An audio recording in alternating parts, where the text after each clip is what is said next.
Welcome to a bonus episode of the Virtual Memories Show. I'm your host, Gil Roth, and it is July 4th, 2023. I plan to take this week off from the show, what with it being a holiday and all, and my kind of screwing up my pod schedule a little bit, but I am planning to get 2 episodes out next week, and I've recorded one of those already that'll make up for it all.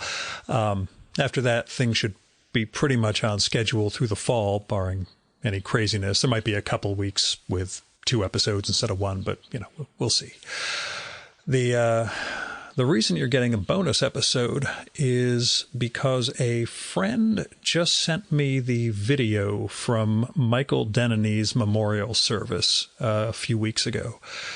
See, I was going to record with Michael in mid-April for his essay collection on Christopher Street, but he was dead when I arrived at his apartment, and I recorded a monologue about the experience the next day, and that was pretty wrenching. A week later, I recorded a short follow-up, largely based on his friends and colleagues' response and support to the monologue I posted right after the death.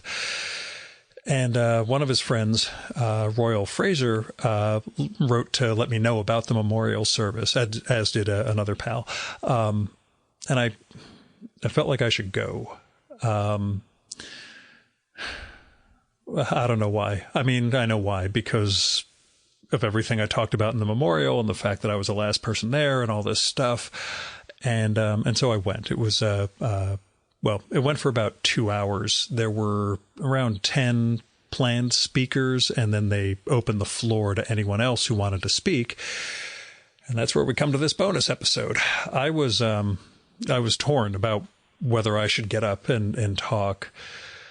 The thing was, the spirit moved me, I'll admit, but I also had not eaten much at all that day. It was kind of warm in the sort of church basement where we were holding the event, and I was already pretty burned out, and this whole event was a real reverie for me, I guess.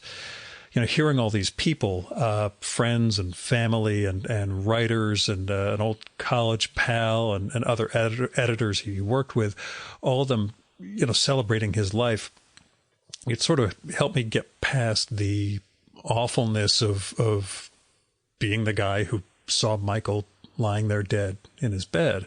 I mean, you know, I took a lot from reading on Christopher Street and got a sense of the fullness of Michael, but that was only his writing and his perspective. Hearing everyone else's stories about him just gave me more of a sense of his life, which kind of helped me offset the memory of that day. So once they opened the floor to other speakers, I hemmed and hawed, and I turned to Royal and I asked, should I get up there and talk? And he said, yes, go do that, Gil. As it turns out, I was the last person to go, which I guess was kind of appropriate, as you'll hear in a moment. The one thing is, I honestly don't remember too much of what I said. Like I say, the spirit was on me. Low blood sugar was also on me. It was well received. I spoke to a bunch of people afterwards, and anyway, like I said, Royal just sent me the whole 2-hour video, so I pulled my audio from it, and here we are. This is my contribution to Michael Denneny's remembrance, which took place on Juneteenth, 2023, below a church on the Upper East Side. I don't mean to keep everybody any longer. I am probably the only person here who never met Michael. My name's Gil Roth. I will get emotional. Which is weird because I didn't actually meet the guy. I do a podcast, and I was supposed to sit down. Thanks. Stephen, I was supposed to record with Michael on April 15th, and we were planning it a few weeks in advance. And he said, you know, I always pitch the morning for these shows, and not before noon, Gil. I'm no good before noon. And okay, so I'll come in a little later. I'll park on 96, come down, and I emailed him the day before, and I did a whole thing about this. I was the guy who found him. Well, I mean, the cops found him. I was the guy who got the wellness check in. I was the guy who got to the building and saw the newspapers outside the door. I didn't know what to do. A neighbor and I called in the wellness check. The police came in and found him. And I thought I kind of got through everything. A day later, when I reported this big monologue about everything that had gone on and the importance that Michael played, everything I got from reading his book. And by the way, I only have a review copy of the book. I'm sort of hoping no one notices I got real ones.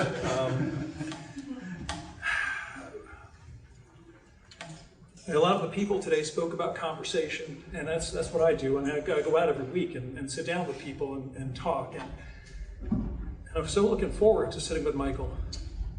And what I heard after I published my thing a day later from a couple of his friends and colleagues, he was looking forward to sitting down with me. And I don't think it was me. I think he was just looking forward to sitting down with somebody and expounding at length and talking about his life and about identity and everything that's covered on Christopher Street and more. I have a sheet of questions that I've saved from what I was going to talk about with him and extra pages on my notebook for everything else that was going to come up.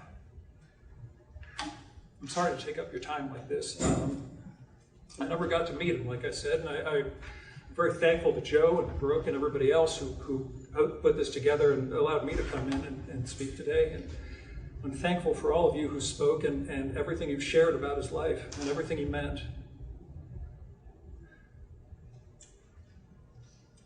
I thought I was over it, like I said, when I published that thing, and a week later, after I'd heard from so many of his friends, I did a little coda, and I put up a little podcast about that. And I have this rule about not talking about podcasts and people's memorials, but I sort of have to here for this reason. It was 4 weeks after he died. I had another show I was recording in the same neighborhood. And I was walking down the street from 96th Street, the garage that I always use, and I stopped in this cafe, and it hit me in that moment. This is the cafe I stopped in 4 weeks ago to pick up a cold coffee on the way to Michael's. And each step kind of brought it back to me. And I've been... Again, I was your accidental witness for all this. It was pure chance that I was there, and we didn't delay it for a couple of days, and you didn't come in to find him instead. But I'm thankful for that honor and for that accident. I'm thankful to be, just a tangential part of his life or his death.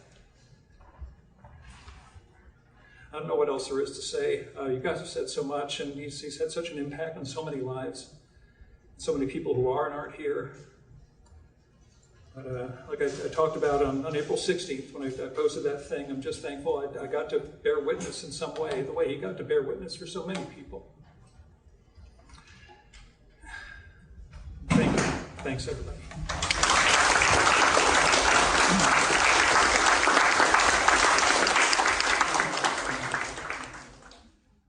So that was me. As should be obvious, never invite me to speak at a funeral or memorial. I will just make a mess of it and make people cry, starting with myself. But I'm glad Royal and Malaga Baldi both sent me the info about the event, and I'm glad Michael's brother and family were okay with my being there and with my speaking, such as it was. I did get to talk to Michael's niece before this all started. I got to talk to his brother also and just kind of answer some of their questions about that day and give them a little bit that wasn't just a police report, and they answered some of my questions too. And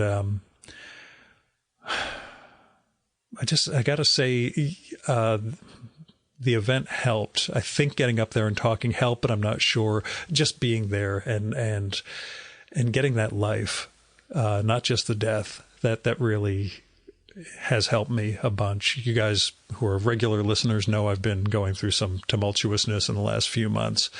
I don't know. It was good to be there. I've stayed in touch with a couple of people since then, and a couple of people who were there, and I'm glad for the conversation that's ensued. Even when it's not Michael related stuff, it's just You meet new people and talk to people and learn about who they are. That's, like I said, what I do. So I'll be back next week with, I hope, 2 episodes, Eddie Campbell and Ryan Hughes. I recorded with Ryan this past weekend. I'm set to record with Eddie shortly. So yeah, we'll be back to what this thing normally is. This has been a bonus episode of the Virtual Memory Show. I'm your host, Gil Roth, and we're dedicated to preserving and promoting culture, one conversation at a time.